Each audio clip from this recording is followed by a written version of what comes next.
Good everyone, good day my followers and good day my viewers. So today I'll be taking you physics and today's topic is refractive index of glass. Sit down, relax and watch. Here goes the question.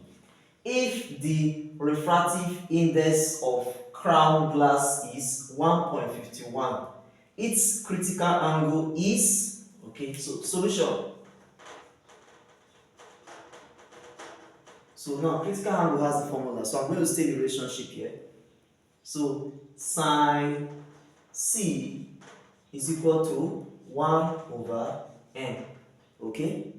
Where C is the critical angle.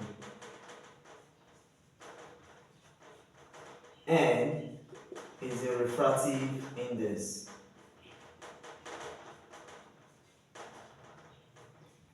Okay, now if you look at it, the refractive index in the equation was given as what? 1.51. Okay, and so you find what? Critical angle. And critical angle is carrying what? Question mark. That's what they say we should what? Find. Okay, so from here, sine C is equal to 1 over, what's our n?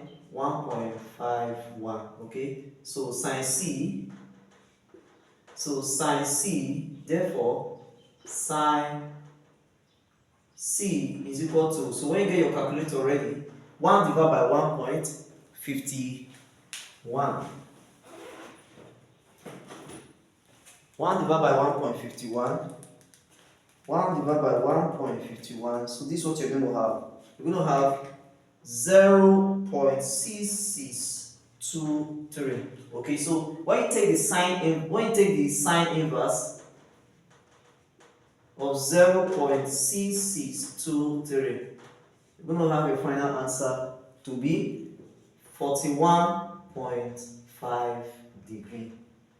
And this is how you solve questions involving refractive index in relationship with critical angle. Thank you very much for watching. See you next time again. Bye bye.